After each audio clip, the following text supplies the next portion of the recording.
Here's to the crazy ones, the misfits, the rebels, the troublemakers, the round pegs in the square holes, the ones who see things differently. They're not fond of rules. You can quote them, disagree with them, glorify or vilify them. But the only thing you can't do is ignore them, because they change things. So I was a youngster, 10 years old, in 6th grade in Spokane, Washington. And in 1969, which the film was shot in October of 67, by early 69, this was March 1st, at one of the first public showings of the film to a public venue. The kids were all abuzz because there had been this newspaper advertisement for this upcoming showing on the next Saturday. So this just captured my imagination. I mean, I'd never heard of Bigfoot previously. Convinced my dad we had to go see this. He and I and my younger brother went to the Spokane Coliseum, sitting on the third row. You know, Roger comes out onto the stage and introduces himself and his documentary that showcased that 60 seconds of film footage, which we saw over and over and over on a giant screen, you know, in the auditorium there, much larger than life. And wow, what an impression that made. Rest in peace, Dr. Meldrum. You are missed and loved by so many. You brought a credibility to a subject that would have never had it without your presence.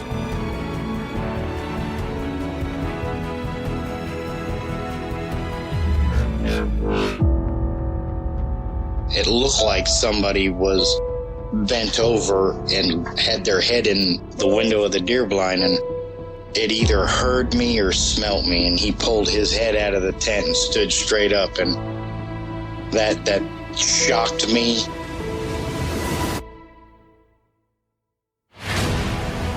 They don't make people that big. The way it moved, almost as if it was gliding across the beach. I've never seen anything move like that in my life. They were screaming at each other in gibberish. It sounded like a language, and they were chuntering away back and forwards, back and forwards, back and forwards. I know what a bear looks like, and there is no way on this planet that what I saw were bears.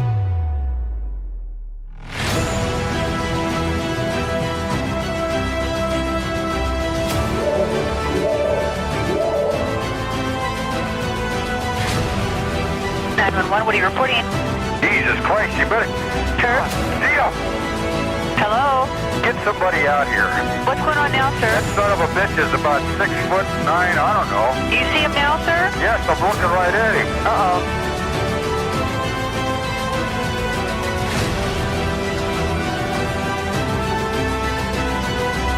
This is Jeff Meldrum, and you are listening to Sasquatch Chronicles.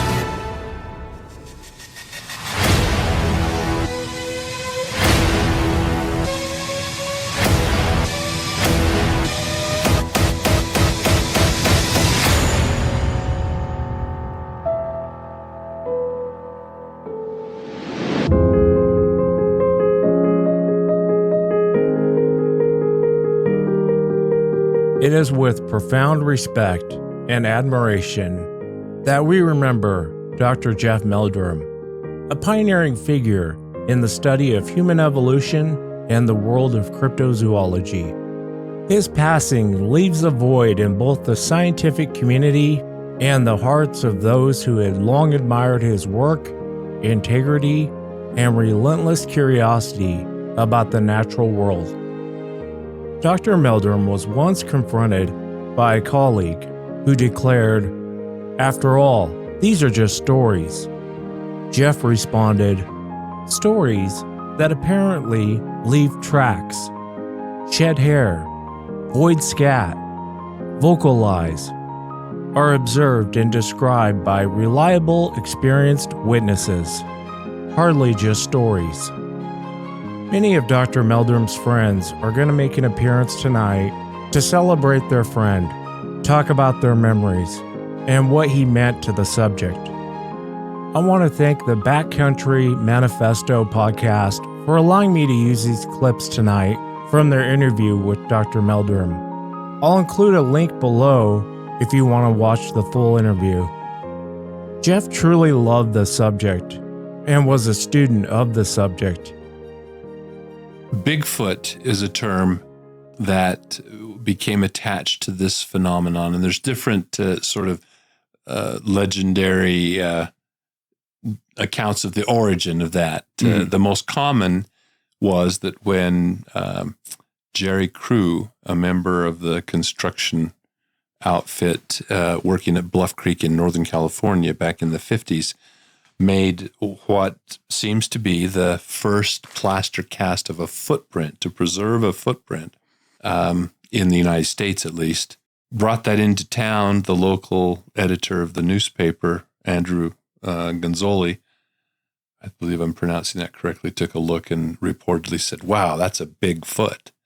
But I started using the term Sasquatch more preferentially because, in part, out of deference, as it originated out of deference to the tribal traditions, the First Nation traditions of Canada. This term was coined by J.W. Burns, who was an educator on one of the reserves there in British Columbia.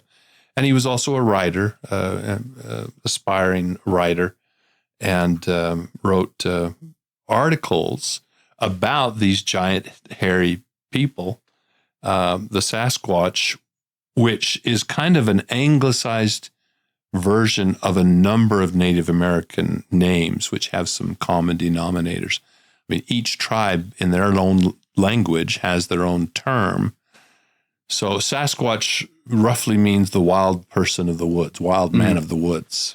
So it's a little bit more descriptive in that sense. It's a little more universal, a little more general of that character that, we actually find representation in literary sources all the way back to some of the earliest Western traditions. And you can find similar representations of hairy wild men, even in many Eastern cultures. The Chinese Yeren, the wild man, literally translated, is remarkably similar in its description to the Sasquatch and leaves footprints that are virtually indistinguishable. So I've used Sasquatch. Even Sasquatch has become a bit commercialized, tabloid-ish, because of the popularity of the subject as a part of pop culture. Mm-hmm. And so that led to the readoption, the resurrection, really, of the term relict hominoid, which was first coined by a Russian scientist, Boris Porzhnev, who was a cultural anthropologist, very interested in these stories of wild men in his country. And the term relict with a T is the preferred form of the word used in biology to make reference to a population of a species that was once much more widespread, much more common, but has now become very restricted and, may be even on the verge of extinction. Okay, so Bigfoot is what you see on a bumper sticker. Sasquatch is what you have in casual, intelligent conversation. If you're a researcher, you call him a relict hominoid. And if you slip up and call him a relic hominoid, people will be happy that you tried. I'm just going to make the effort, yeah. And then the following thing I want to ask you is where those footprints were first cast, that construction site, the Bush construction site, is that what it was? Bluff Creek. Yeah, the Bluff Creek construction site. That was kind of like the inciting event for Sasquatch and popular culture in North America. Is that fair to say? Yes, I think that is fair to say, because as a result of the publicity of that event and that photograph of this guy holding this 16, 17-inch plaster cast, it was on the front pages of papers all across the country.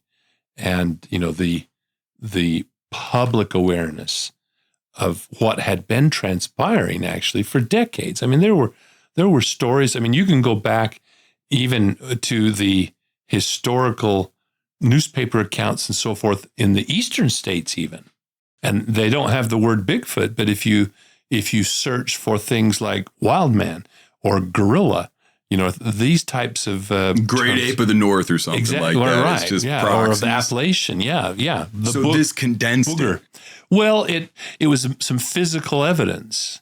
You had more than just a story. Something made this footprint. Now, then it became controversial where they hoaxed. Was it just a prank? And there were some that volunteered, responsibility for that, unjustifiably, in my opinion. But and others that thought, there was something to this. Even when the footprints were first being discovered, it wasn't clear what was leaving them, if they were even authentic. If they were authentic, there were theories like, well, it's again a wild tribe of giant Indians that have escaped detection, or it was an escaped lunatic from an insane asylum. I mean, literally that was expressed.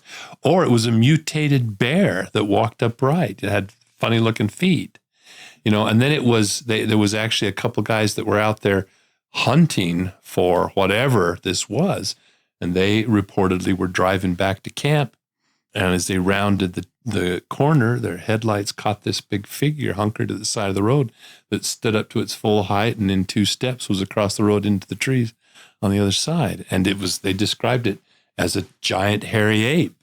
There are some who argue that if you go back to J.W. Burns' original descriptions of the Sasquatch, you might think that he was describing a race of people, humans with just long, shaggy hair on their head. But the notion of an ape-like thing, they say, was contrived later, that kind of to create a narrative. I don't think that's justifiable, because you look at some of the earliest accounts, and you got to remember, we're way before the internet, way before cable television. So the ability of these ideas to disseminate through the population was just limited to the occasional newspaper account and whatever. But whether even communication between newspaper outlets and things back in those days. So very early on, there was a report. I mean, one of the most classic stories is the account by William Rowe. And it's a very straightforward account. It's in its simplicity. It's very persuasive, because he was an amateur prospector, was out looking for kind of, the lost gold mines and so forth up there in British Columbia. And he describes hearing this sound. He was taking advantage of some of the berries, and he noticed over here's this figure. You could see it from the back, and this big, broad shoulders and head and covered with hair. And he said eventually it turned and he could see the face, and it would pull just the details he described. It would bring the branch up rather than picking the berries off with fingers. It would just picking them off. And he described the very dexterous lips, the muscular lips. Yeah. And the drawing that you get is this tall, husky, a robust, long-legged creature with more human-like feet and sporting a pair of breasts, human-like breasts, which was different. But the rest, the way the head was drawn, beetle brow, low forehead, sloping skull, and sort of a deep set jaws, not particularly prognaathic, but a little flat nose across on a big upper lip. And I mean, it's as ape-ish as you can imagine. You look at that and you can't help think, but something, if not ape, then something like some primitive caveman, some primitive human ancestor or relative. But the Bigfoot encounter, the footprints discovered in Bluff Creek in 1958, that really emblazoned it in the U.S. Psyche. And from there, it just kind of snowballed in a way. But it's not like it started there. That's the thing. I have been in this field longer than I thought I would. I've met the worst of the Bigfoot world, and I've met the best of the Bigfoot world. I have been blessed to meet many of the greats, the legends, those still with us, and the ones we've lost. If I had to describe them all in one word, it would be class. An unlimited supply of class. Ron Moorhead, best known for the Sierra Sounds, an author, an explorer, an investigator, speaks about Dr. Meldrum's passing. Years and years ago, I met him, and he was interested in what I had, and I was interested in listening to him. He had a really nice voice and good personality. He's a gentleman all the way. And I hung out with him in different conferences, and we spoke together at different places. And I went with him into Russia and Siberia, him with John Benernagel. He and I, the three of us, spoke at the Darwin Museum in Moscow. And then they flew us all three over to Siberia into a little village, and then bussed us from the airport to a village by the shore people. And the shore people took us out into the wilderness where they've been seeing what they call the wild man. So Jeff was part of that, and so was I. And I was privileged to be that. A lot of fun, a lot of interest, and then a lot of adventure, really. We were walking through the mountains of Siberia, and I got stung by something, a weed or something that was there that just stuck on me and burnt, and started me bleeding and everything. I'm not sure what it was. Some kind of a indigenous plant, I guess, or varmint. I don't know. Anyway, he was right with me there, and he doctored me, actually. I got a picture of that from somewhere I'd like to dig up, but he's a gentleman. He always was, and he nice guy to be with. Him and I sell things a little differently within the Bigfoot realm, but that's okay. He just very gentleman. I had a lot of good times with him, and we had our differences, like I say, but that's okay. That's okay to be different and still be respectful.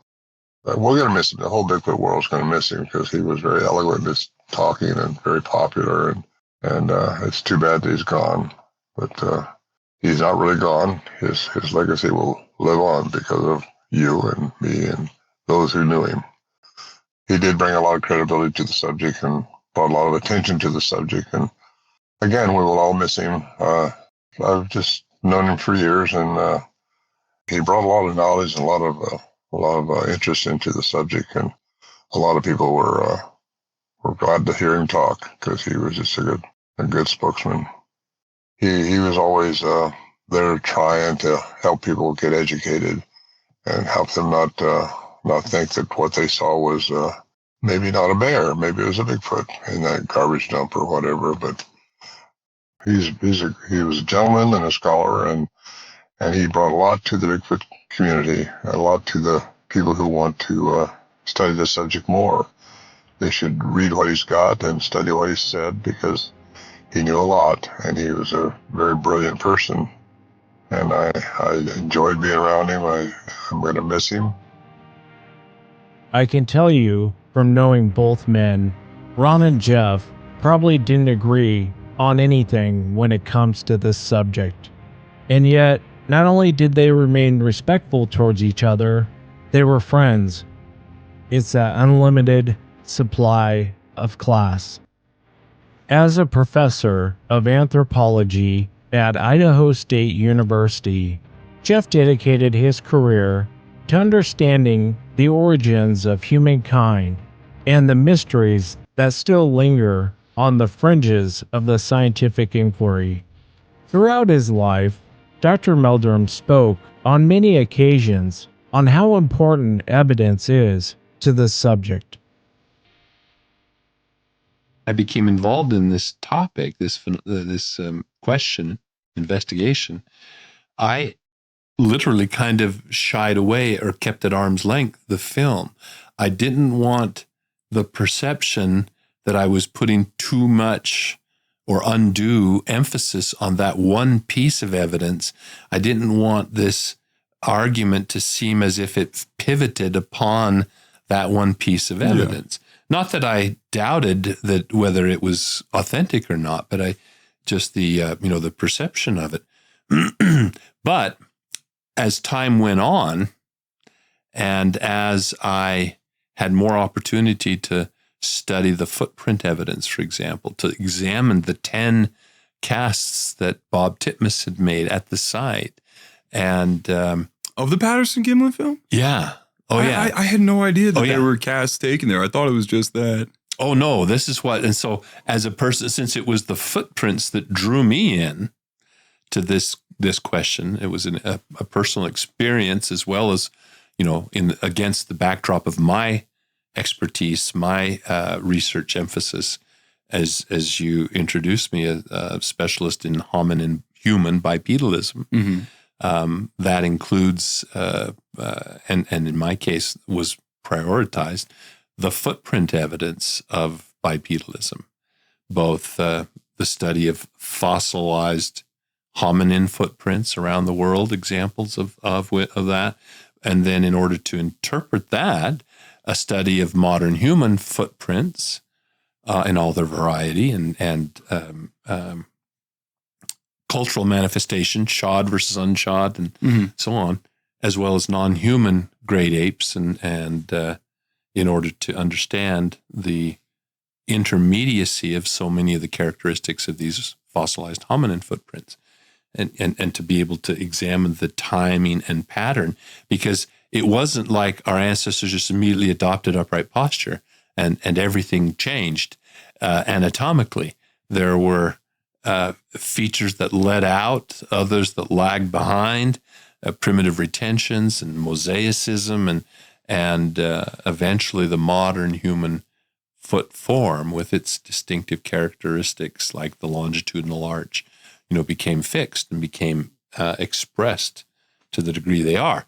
So, yes, it was the footprints in addition to the right and the left, which were cast by Roger Patterson at the film site, in the immediacy of that moment, and make a marvelous representation of the foot form and function. But limited somewhat. Roger made the somewhat tactical mistake of selecting the clearest, flattest, flawless examples of a right and a left. So while they make great representations of the details of the foot, and the sand on that sandbar was a kind of the grains were this angular, eroded slate rather than the kind of granitic. And so the footprints, when compressed, that substrate interlocked and held its shape remarkably well. But to the doubters, it's like, wow, isn't it convenient that this is such a perfect footprint? Yeah. And remarkably flat and featureless without the typical topography of a human foot with a heel and a ball and an arch. Yeah. They must be just carved out of planks. They're they're the stereotypical flat fake foot strapped to a to a hiking boot.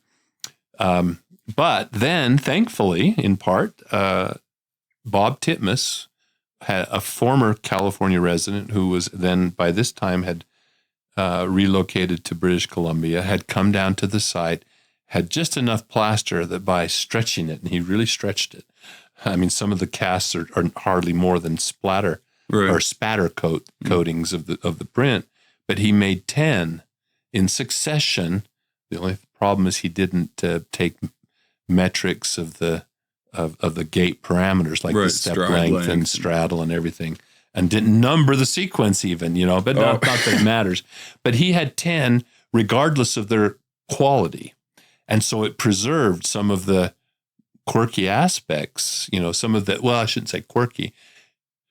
It preserved the dynamic features of a very animate footprint rather than these apparent static impressions of a prosthetic.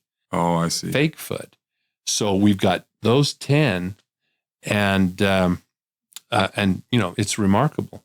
I brought one example to share with you that shows a very distinctive dynamic feature, which has figured very prominently in my characterization of the distinguishing features of the Sasquatch footprint, differentiating it from a human, and in fact, in part forming the basis of the ichnotaxon, which is the taxonomic name of the footprint of a creature for which we don't have a type specimen of the creature itself. Oh, I see. And so that's a legitimate way to classify something related to Sasquatch when we aren't justified in ichnotaxon. Yes, ichnotaxon. So the are there other examples tracks of that? and trace. Oh yeah, Like it's what? a whole discipline.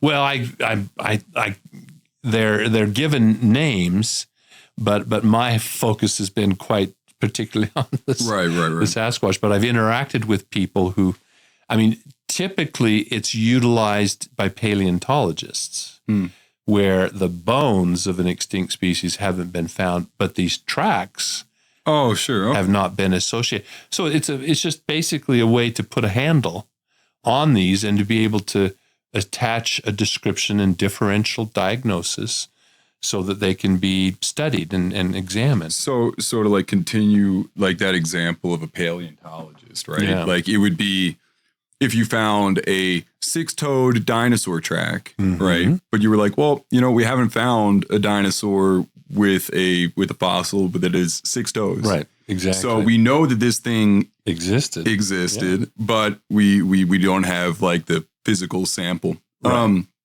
I want to get to we're going to get to like skepticism, particularly surrounding Patterson Gimlin. But before we do that, I think we ought to look at one of these casts. Sure. What do you think? Yeah. I'm super excited. I don't think I've ever like I've seen like Bigfoot cast after Bigfoot cast like as a as like an item, but like I've never like held one or seen one in person. I don't think I've ever seen it. Oh my gosh! So that is one of the Titmus casts, and this one is particularly significant. This, like I said, played a real important role in my assessment of the model of the Sasquatch footprint. So what some will look at and think, oh, there's an arch or it's broken in the middle. Or there. That's actually a pressure ridge. So it's an artifact. The foot isn't shaped that way, but you have to remember this is not. It's not something going straight down. It's something moving. Exactly. And it's not a model of a foot. It's a cast of the footprint. Yeah. And the footprint is a dynamic record of the entire step. So if you're transferring, I'm trying to do this in front of the camera. If you're transferring weight this way, you're not going to like hop heel to heel. You're going to go and you're going to pivot. And that's why you have this. Well, right. Well, and even more significantly, the foot of the Sasquatch is essentially, it does not have a fixed longitudinal arch like a human foot. Okay. It's a flat, flexible foot, which some humans have, asymptomatic flat feet or otherwise. But so you've got that entire foot in contact with the ground, but then the heel comes up first. Instead of the entire foot pivoting at the ball, the flexible foot pivots in the instep, what we call our instep, and the heel comes up, and now pressure, you can see the deepest points. Where are the deepest points on that's the highest point. The deepest points of the imprint. Sure. Exactly. That's you think in reverse. Right. So it's right up here. Exactly. The ball of the foot. The forefoot. The ball would be way up here. Always the teacher, the mentor. I had to laugh a little bit. In this podcast, you see Dr. Meldrum get up and walk over and start explaining the cast and the mid-tarsal break to the host. He's like, forget your mic. I guess that's why they say legends are often remembered, not just for what they did, but for who they were. Kathy Strain is an anthropologist, researcher, and author. She shares her memory of Dr. Jeff Meldrum. Well, I met Jeff in 1998, so 27 years ago, and we were both members of the BRFO, and so we would talk, email, call each other, just because it's, there's not a lot of people who have college degrees, and certainly not in anthropology, that, study Bigfoot. And so we had that kind of mutual bond, just because, we were basically both anthropologists. And after Grover Krantz passed away, and we were the only ones. And so it was one of those mantles you have to kind of carry because that's it. And so I didn't physically meet him until the 2003 International Bigfoot Symposium, which was the first time I was giving a paper. And I remember, it's actually kind of funny now that I walked up to Jeff and I was like, oh, nice to meet you in person. And then I said, can I ask you something? And he goes, yeah, sure. What? I said, this isn't the crowd that I was really expecting. I was kind of expecting different people. And I said, and this, I don't know, this is going to sound terrible, but I said, a lot of these people are crazy. And he started laughing. And I said, I have to give this paper, and I wrote it way too technical, and he said, don't worry about it. You just be you. If we want to educate people, we have to speak to them like they're humans. We can't dumb things down. We have to talk to them how we talk. And I said, okay. And I just really always appreciated that advice. And it struck me as that he was very laid back and, just wanted to talk about Bigfoot. And you obviously have talked with him before. He used a lot of technical words and a lot of technical anatomy stuff. And there's times when even I had to go look a word up because I wasn't sure what he was saying, or really tried to get the definition of what this thing was that he was trying to explain. And so I think that was, for me, a lasting effect in what I do. I don't talk down to people. I make sure I give them the best education that I can give them. I try to convey that same passion that Jeff had, and I try to be very patient and answer every question that somebody might have. And I don't lose my temper normally. Sometimes I do. When I get things like, oh, Native Americans only believe in Bigfoot because, they've got casinos, or all those silly things they say. And so I think that in a lot of ways, his legacy is that tone, that temperament, that ability to just appear down to earth, even though he was smarter than all of us put together. And so I think that's what I will always remember about him. He had a really good sense of humor as well. And so a lot of people don't know that about him, but he liked practical jokes. He liked silly things, kind of thing. And he would chuckle at things where I'd be going, for me, girls have different sense of humors than men, and him and my husband, Bob, would chuckle over these silly things together. And I'd always go, that's not funny. That's like a 12-year-old would think that was funny. But it was funny to them. And I always really appreciated that, because it's just, two men, having, thinking something was funny. And so, but yeah, he really had the ability to connect with people. And he didn't talk over me. He generally assumed I probably knew what that word was, but I'm not an anatomist, I'm an archaeologist. And so I would nod my head a lot and just go, yeah. And then I go secretly look up that, these 2 or 3 words that I didn't know what it was. And it's always, locomotion or something related to that, but not using the word locomotion.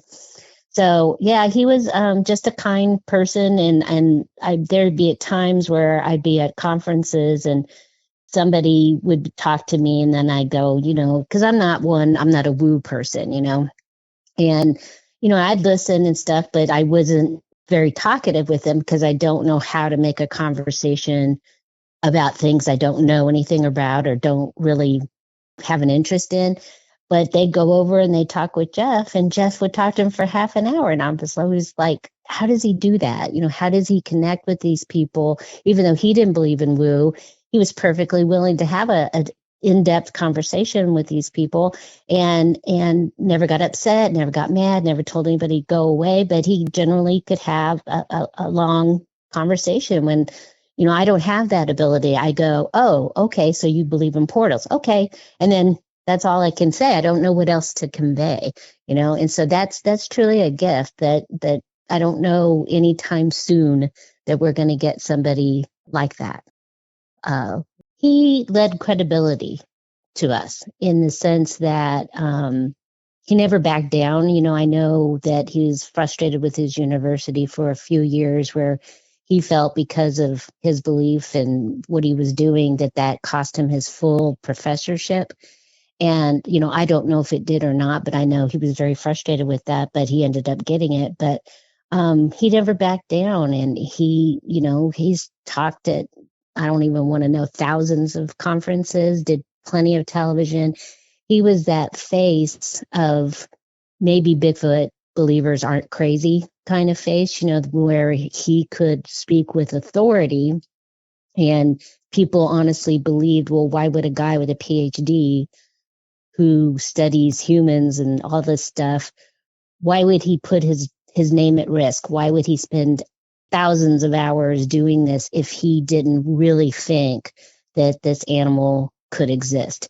And I think, I don't think we're going to miss it in the sense of, because his legacy is still here and he's still on plenty of television shows and all that stuff. But it is a question of, are we going to get anybody else like him again? Is his participation going to encourage young college-age kids to go ahead and get their PhDs and go ahead and put their name to be associated with Bigfoot in the future? And I'm hoping that's his living legacy, that I got into Bigfoot because Dr. Meldrum, and I want to study it, and I don't care what my colleagues may say.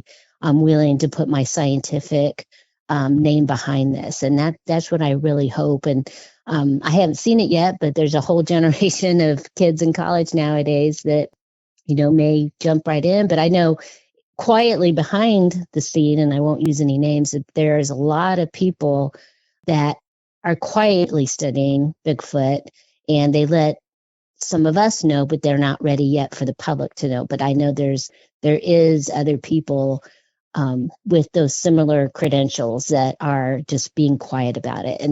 But I hope that, Jeff will be the hero that people go, he did it and I can do it too. He touched a lot of people's lives for sure, and not just because of Bigfoot, but privately and personally. When I had my sighting in 2012, Jeff was the first person I told. And I had just sent him an email real quick because we were, packing up and leaving. And I remember that he got a little irritated with me because I had said, oh gosh, Jeff, I just had a sighting. It was 2 of them in the daylight. It's unbelievable, blah, blah, blah, blah, blah. And I just kind of spewed it. Well, then I'm on the road heading back to California, and I get a message from him when I arrived, like, hey, I've been waiting like 5 days for you to tell me all the details of what happened here. And I felt really bad. Like, it's like somebody telling you, you just win $1 million and I'll get back with you. And then 5 days pass and you don't, follow up on that. And so it was really kind of funny. And so he asked me, of course, lots of questions, and I thought later this week when I was reflecting on Jeff's life about, I picked him to tell this to because of my respect for him, but also we're good friends. And I wanted him to know this is what happened to me, that they're real, Jeff, they're real, Jeff. And it was important for me for him to know that. And it's just, in a lot of ways, it's been a long week, and I'm really good friends with his wife. And so that's the other thing I want to say, is that I know that people talk about his legacy in Bigfoot, but you have to remember he was a husband and a father and a grandfather, and his impact on them was as equal in their lives. It had nothing to do with Bigfoot. He was just a very good man and a loving man. And he was always so proud of his kids and just wonderful, wonderful with his wife and stuff. And I just wanted to mention that he's more than just Bigfoot. He was all these other things as well. I just want to, I don't want to cry. So let me get myself together here. He was a good friend.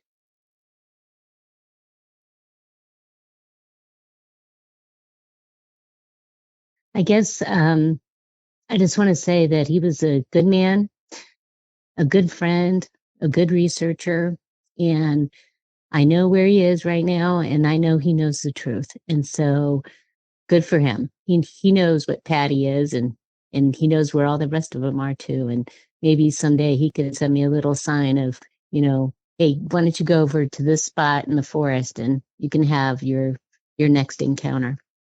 Would be nice, but his loss is going to be felt for many, many years to come. There's some people you just don't ever believe are ever going to go. They're too.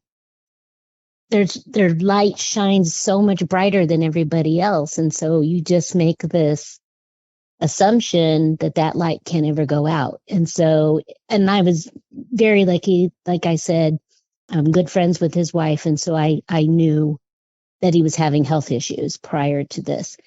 And I'm glad that I had that knowledge, because I think I would have just had a meltdown on Thursday and just, not been able to function. And so I'm glad that I had already been crying and getting that sense of loss out of myself, so that I could at least function, to some degree.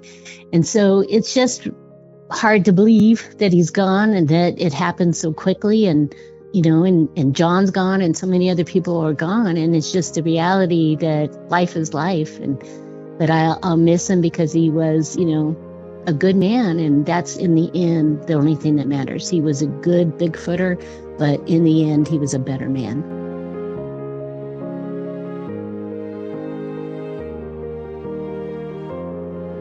Albert Einstein once said, "Try not to become a man of success, but rather try to become a man of value."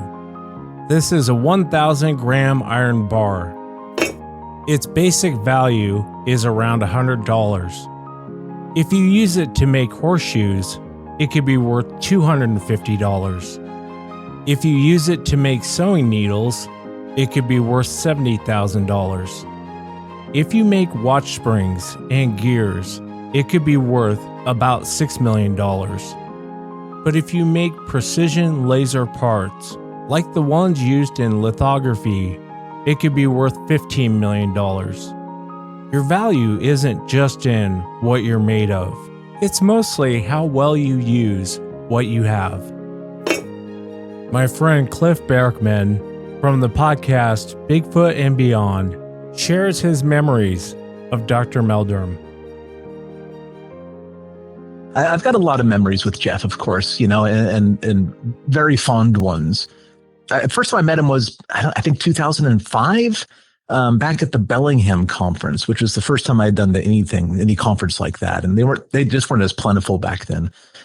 So I jumped at the chance to go, and it was a very memorable conference for many reasons. That's where I first met Bob Gimlin and a lot of the Raider cast and crew of Bigfootery at this moment. But Dr. Meldrum was there, and that was my first chance to interact with him as well.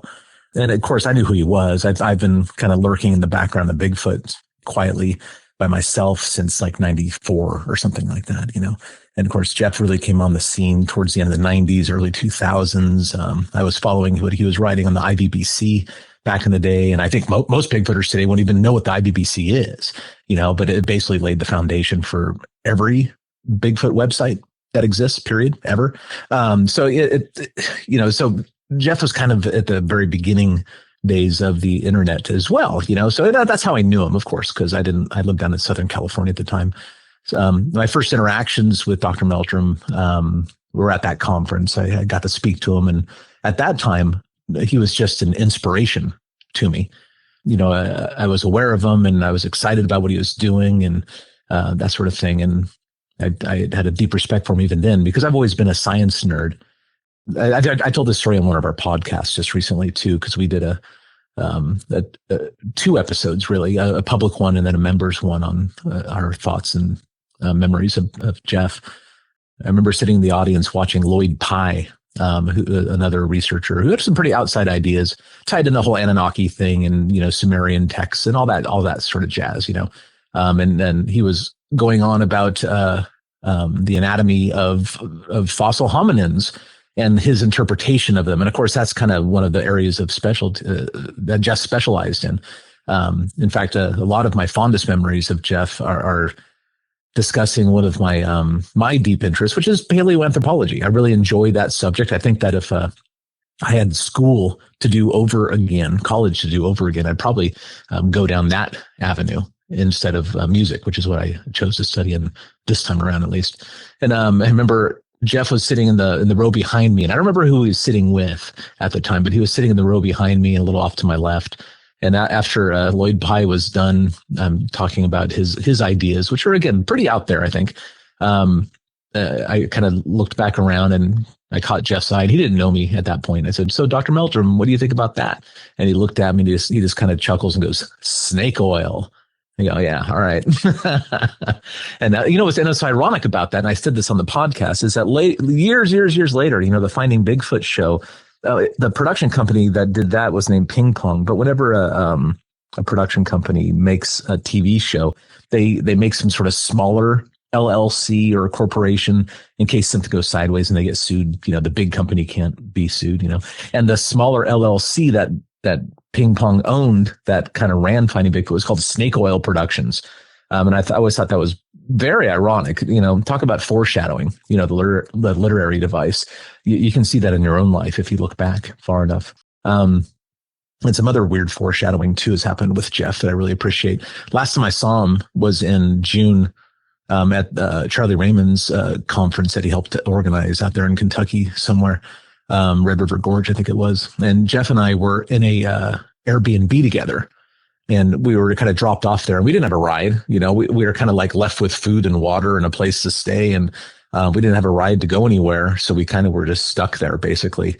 And it wasn't a bad thing. We woke up in the morning and had breakfast and started a conversation that lasted until like 3:30 in the afternoon. The last time I spent with Jeff was like a 6 or 7 hour conversation. And that was just fantastic. And when we left that, Jeff has been my friend for years, and, we generally shake hands robustly or give it a pat on the back sort of thing. Or I've hugged him a few times, but on the last time I saw him this time in June, he hugged me. Like, it was completely on him. He hugged me. And I said, "Oh, that's very sweet, and kind." And now that I look back, I don't think that was an accident. I don't believe in accidents very much. I think that that was again foreshadowing, shall we say? But yeah, Jeff and I have been on expeditions together out in the woods, spend weeks a week or two at a time. It's like, I don't know, man. He's irreplaceable in our field. And as a friend, I mean, I mentioned earlier, he started as an inspiration. And then later, as we got to know each other and he got to know me, and my interests and my enthusiasm, he became a mentor because I really like the footprint casts. I know those pretty well. I know the history. I understand the foot a little. I'm not as well as Jeff. I mean, who can understand it as well as Jeff? He has that's what his specialty was, that he has an academic degree in that. But, going from an inspiration to a mentor and then later to a friend, that's quite a journey for me. And, he's just left a hole, and not only in my heart, but also the community that I don't see anybody filling. People are looking at me and saying, "What?" You can't expect me to fill that. I don't think anybody can fill that. And I think that the answer to the plea that I hear coming from the community, like, who's going to fill his shoes? We need this. We need that. We need something academic. You know what? Put your big boy pants on, big girl pants on, and let's do it ourselves. One of Jeff's passions was citizen science. That's us. Yeah, it'd be great if we had a couple PhDs who were, specialists in something applicable to the subject. But, it's our turn to rise. We have to. It's our responsibility. The way I see it, no one's coming to save us. No one is coming to save us. We can't wait for someone to help us. We have to do it ourselves, and it's not that hard. Speak in a sober manner about the subject, be responsible with the subject, represent it appropriately, whether you're speaking in public or to your friends in private. Stay away from ridiculous ideas. Support your own ideas with evidence. That's what Jeff would want. And it's our turn to do the job that he left for us, in my eyes. And that's a huge responsibility on all of us. But I've been saying it for 2 weeks now, do it for Jeff. He was an educator through and through, which I think is why we got along so well, because I'm very curious. And I think that's one of the most important character traits of any Bigfooter, is to be deeply curious about the subject and just want to know more. And Jeff loved talking about the subject or talking about tangential subjects, primatology or paleoanthropology or that sort of stuff. And I'm just full of questions. And I think that's one of the reasons we got along so well. Is that I always had a question for him. It's like, hey, I heard about this. What do you know? Oh, that's very interesting. And he'd go off and start telling me about it. And I said, and if that would bring up another question. And eventually some question would be unanswerable. So we'd start pondering hypotheses about that and how that applies to the subject. And I think that he just really appreciated, that's something that I've been reflecting. It's like, why did he like me? I'm just some guy, some enthusiast, basically, at the end of the day. I maybe just, I don't know, but I'm often like, why me? Why did he enjoy our times together so much? Because until the day he died, I was just looked up to him, and I just wanted to continue learning from him. And I guess that's why he called me his Padawan, and sometimes, which is a great honor. I'll take it. But it's a tough place to be because, there a lot of his lectures exist online. Of course, you can watch his interviews online on YouTube or whatever like that. But the stuff that I loved, perhaps more, there's so many things I love to listen to him and, shoot the poop around the fire for 4 hours, that kind of stuff. But what is one of the things, I've been thinking about this, one of the things that's going to be irreplaceable about Dr. Meldrum is his experiences with historical figures in Bigfoot. And because a lot of that stuff didn't get written down or was never brought up in interviews. Most YouTubers or, podcasters or whatever, or the media, they don't ask them about that stuff. They ask them about, have you ever seen one? Or what about the Patterson-Gimlin film? Tell me about this mid-tarsal break thing, like that kind of stuff. And he said those things ad nauseum. And of course, like you were saying, he never tired of it because he always loved imparting his knowledge and his viewpoint on the subject and the evidence. But the stuff that I wish I have my experiences with him and listening to his stories and interactions, but the stuff that is now completely lost are those stories where he was at Wes Summerlin's house and talking to Wes and his wife about this thing, or when his interactions with Paul Freeman, like what was going on then? They said, oh, well, Paul would do this. And then like he would tell me these little tidbits about the history and the interactions of him, of Jeff and these figures. Like, oh, one time I was with Grover and this happened. Or, oh, if you kind of have to know Dr. Kranz's sense of humor to appreciate what that meant. And his time with, Brian Smith on Biscuit Ridge in the cabin, and like those things from Jeff's perspective are now completely gone, erased from the universe because so much of it didn't get written down or recorded in any sort of way. And I think that, to me, there's a lot of tragedies about Jeff's passing, but one of the biggest tragedies is that knowledge, that experience, those perspectives and those memories of his are gone. And so many of them are such an integral part of Bigfoot history. The 1996 expeditions with Richard Greenwell, they found tracks out there. They found tracks. And you can read the Six Rivers expedition notes and say, oh yeah, there's a track, 16-inch track or whatever it was.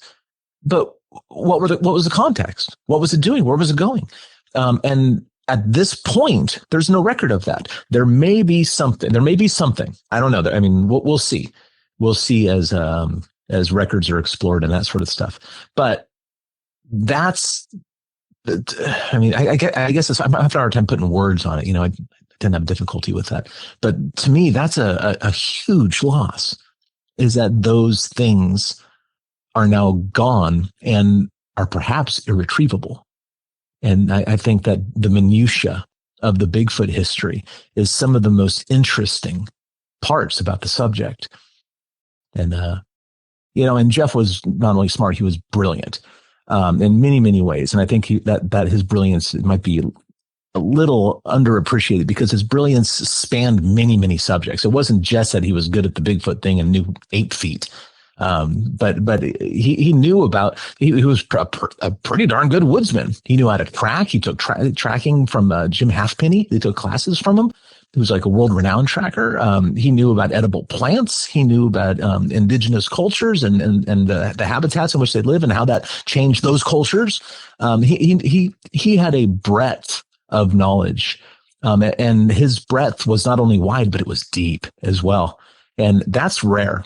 I became an elementary school teacher. That's my education background. I taught school for a long time because I'm not really excellent at anything, but I'm pretty good at most things. I try to do. And Jeff had something similar. Obviously, he was very specialized in anatomy and physiology and that kind of stuff. But it always struck me that he was very good and very knowledgeable at such a wide range of things. I think his intelligence, everybody knew he's a smart guy because he's a PhD and all that stuff, and you take that for granted. But knowing him, like, that really, really drove it home. It's like, wow, this guy is really something special. And we were lucky. We as a community, as a Bigfoot community, we were very lucky that he would give us the time of day, essentially, is my thought. And he would do it with such patience and grace and eloquence. Whether you're the third guy in line at his table or the last guy on Sunday right before they closed the conference, he was going to give you that time, and he was going to give you the same attention that you deserve. Honestly, he's far better at that than me, because I have trouble with people. I'm an introvert, and this very, very draining, but luckily he was a little bit more extroverted than I am. And he would just do it and do it and do it and do it. And because every single person was like another student for Dr. Jeff Meldrum, the teacher. And he would make sure that everybody got their education if they really wanted it, if they would listen. If you want to know Jeff's contribution to the subject, all you have to do is read Dr. Krantz's book, because that's as far as we got at that point before Jeff showed up on the scene. In fact, Dr. Krantz's book, Big Footprints, the first edition of his book, it's called Big Footprints. I think it was published in 92, if I remember right. And then a few years later, he did a second edition with a few extra chapters at the end about new developments since he had first written it. And one of those small chapters is the appearance on the scene of Dr. Jeff Meldrum. So between the first and second edition, I think it was 92, and I don't know what the second one, 94 or 6 or something. Probably 96. I'm not really sure. But anyway, that period of time, Jeff showed up on the scene. And so that calibrates the field for us. That tells us how far we had gotten. And then everything we know since that, you can kind of point to Jeff and say, yeah, that's because of him. That's because of him. And it is a lot. It is a lot. I think that Krantz really did a great job laying the foundation, and Krantz even recognized, the foot flexibility, essentially, which we slapped the word on mid-tarsal, that whole thing. Krantz recognized it as well. He just didn't have a name for it, and he didn't develop it to the same degree as Dr. Meldrum did. If I remember right, Krantz commented that there seems to be a considerable flexation or flexibility to the mid part of the foot, flat foot. Krantz definitely did say that it was a flat-footed animal, and there's some flexibility in the foot. But Dr. Meldrum, being a specialist in primate feet, I mean, Jeff literally has, I believe, the largest, or definitely one of the world's largest collections of ape feet at the university in a freezer. In the building there, a world-class collection of ape feet. That was literally one of his specialties. But yeah, Dr. Meldrum is the one that recognized it and really defined it for us all. But you can see his contribution, his scientific contribution, by calibrating it with what Krantz wrote and then looking at where we are today. I think that really Jeff has, even more so than Grover, even more so than Dr. Krantz, who I'd never met. I deeply wish I could have. He's really framed the subject appropriately, in my opinion, into the realm of primatology. You can learn so much about Sasquatches by learning about the other primates. It doesn't quite fit because they're not one of the other primates. They're Sasquatches, which is a primate. But, you can learn. That's why we study chimpanzees, because we learn about ourselves, right? We study the other apes and we learn about ourselves in such a way because we are apes. We're literally apes. That's our biological family. And I think Jeff has contributed more to the framing of the subject in that regard than anyone else has. And as we move forward with the subject, that will almost certainly be the framing of the study of these animals in the future. Now, of course, if they do in fact have language, which I think is very possible, if they they certainly have culture. I mean, crows have culture. I don't think it's a big stretch to think the Sasquatches do. Chimpanzees have culture. That's been shown over and over and over again. It's going to be interesting to see how different they are from the other apes, and in what ways they're different. And that will certainly shine a lot of light on ourselves as well, human species, Homo sapiens. But Jeff is the one that laid the foundation and has put it in the appropriate framework that will almost certainly define the study of that species forever once they're actually recognized by science. Thanks so much for coming on, Cliff, and sharing your memories of them and your thoughts on the subject. And I know it's been a rough week. Thank you again. I've choked. I'm not going to lie, man. I've shed plenty of tears in the last week or two. Anything for you, man. Always happy to help. You've helped us in the podcast. You've helped me personally, in just so many ways. And you're a good friend. I'm happy to help you in any way I can. The first time I met Dr. Meldrum, I was at a conference, and I was in the conference hall, and all the speakers had their table set up there. And I hadn't met Dr. Meldrum yet. I was just standing there, and I hear this, "Hey, Wes," in kind of a low whisper, but a little bit louder. And I turn around, it's Dr. Meldrum. And I remember he called me over to his table, and I was thinking I was in trouble. I was like, oh, what have I done? I don't know why that's the first thought in my mind, but I walked up to his table, and he said, several times a week I have students that come to me and say, you have to listen to this episode. You have to listen to that episode. He said, what you're doing is a good thing. Now, I'm sure that didn't mean much to him, but it meant a lot to me. I remember asking Dr. Meldrum about this cast that was on his table. And he lifts up the cast and he's explaining the cast and he gives me the whole history on it. And he's showing me different things that my layman's eyes would have never picked out. But because of his expertise, he was pointing at different things that I would have never noticed. And now, kind of being on the other side, I realize that he probably explained that cast 1,000,000 times that day, 1,000,001 with me asking about it. But you would have never known that. It was like the first time he was explaining it. 13 years later, I'm in Cliff's garage, and I'm asking him about different casts. He would lift it up, give me the history on it, and Cliff would point out different things on the cast that I would have never noticed. You can really see the impact of a mentor. Amy Boo is a retired teacher and founder of Project Zoo Book. She speaks about what Dr. Meldrum meant to her. My favorite memory of him is kind of a mix, because when I first got into this, and Dr. Meldrum had such an impact on me, because, I don't know what I saw that day in 2012 because it was far away and I was moving in a car and all of that. But I got so fascinated in the topic. But when I started out, it was kind of like I was almost trying to prove it wasn't real, because how could Bigfoot be real, kind of thing. And I quickly found his book, Sasquatch Legend Meets Science, and I watched that original documentary, and I got to go see him in person.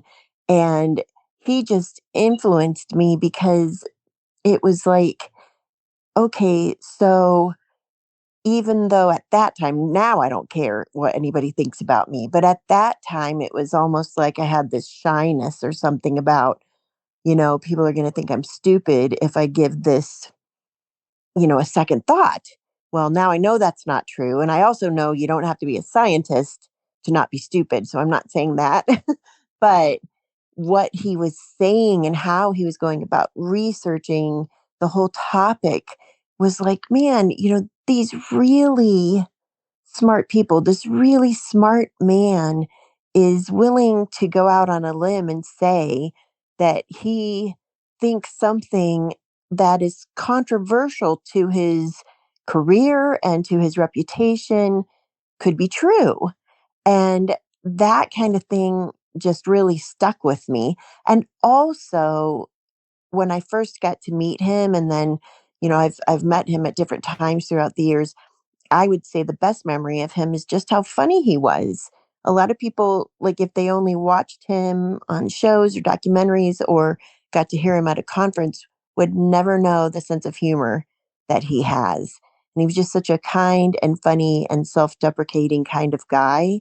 So it was just him that makes the best memories for me. Um, I don't think we even know yet what his total impact on the subject was.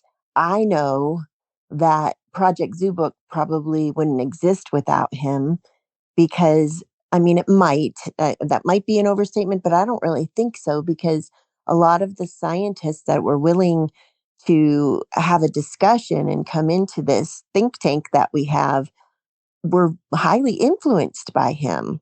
They might have had a spark of interest to begin with, but I always sent them to him. Dr. Jeff and I would email, we'd have different correspondence that way or talk on the phone once in a while. And I didn't know him. I'm not pretending to like be a dear friend. I consider him my friend, but I don't live near him. There are a lot of people who know him a lot better than I do, but we would talk professionally, and just the fact that I can say that and he took me seriously meant a great deal to me because I'm in no way as smart as he is or at the level of his knowledge about things. But just I to have somebody that, if I had a new anthropologist that was interested to be like, hey, Dr. Jeff, Dr. Meldrum, would you be willing to talk to them? And he always would. He was always so encouraging of Project Zoo Book and of me, as a person. And you were talking about how you could, go and talk to him about a certain footprint or something. The cool thing about Dr. Jeff is that not only would he do that, but he enjoyed it. He had a lot of passion about this whole topic. So it wasn't just like, wrote like blah, blah, blah about this thing because he said it so many times. He really enjoyed other people's opinions and minds, and he wanted to teach about what he was studying, and he always did it with grace and with like he never made me feel stupid, even though even though I might feel stupid sometimes in comparison, or just not maybe not stupid, but ignorant about what he was talking about. He always welcomed people that didn't know a lot about things, and he welcomed different viewpoints. And he would tell you if he didn't agree with you, but he was never, a jerk about it like some people can be.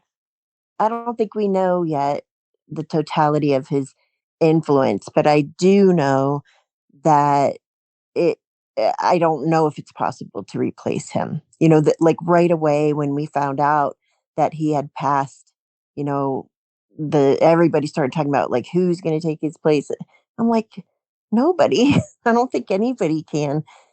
People could maybe try to take their own spot or in and that sounds weird that way. I just mean like people might try to are going to try and still try to do their own research, but it's not going to be, his. He was one of a kind, I really think.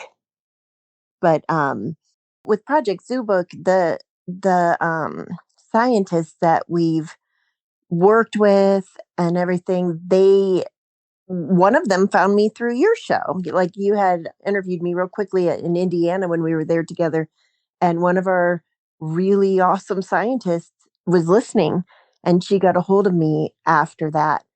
But she was influenced by Dr. Meldrum. We have a whole collection of people that my hope for it and Dr. Jeff's hope for it, and he always told me to call him Jeff, but I couldn't. I always say Dr. Jeff because I just couldn't do it. It was the respect factor. But anyway, like they, they might not have come in for him, but he would join us as much as he could. He was an attendee of Project Zoobook and a cheerleader for it. Whenever I would feel like I don't know how this is going and what we're doing, he would give me really good advice. And he's like, you're doing the right thing. You're on the right track. And a lot of, like I said before, a lot of the people in it, a lot of the scientists in it, I would either send them his book or I would point them in the direction of his book, like as an opening, if they hadn't, if they didn't know a lot about the topic before coming in. So I don't know if I said that right, but I don't know, he was one of a kind. He was one of a kind. And we always have said that we want to follow in the footsteps of and, carry the torch of Dr. Bindernagel in trying to make the topic less taboo. And now we're going to do it for Jeff. I was just in the woods this past weekend. I went there kind of on the spur of a moment partly because of his passing. And I was just so sad and kind of reevaluating things and all of that. And I'm not sure if there's ever going to be a time when I'm out there that I won't think about him. Join me tomorrow night as we celebrate Dr. Jeff Meldrum's life. It doesn't feel appropriate for me to make this a member show. I will return tomorrow with many more guests and many more clips, including Jeff's encounter and his thoughts on DNA. Dr. Meldrum's passing marks an end of an era, but his influence will endure. His work continues to challenge, inspire, and provoke thought. In the pursuit of knowledge, he reminded all of us that sometimes the most profound discoveries are the ones we have yet to make. To his family, friends, and all that were touched by his work, we offer our deepest condolences. Dr. Meldrum may no longer walk among us, but his legacy will continue to inspire curiosity, wonder, and the pursuit of knowledge for generations to come. Rest in peace, Dr. Meldrum.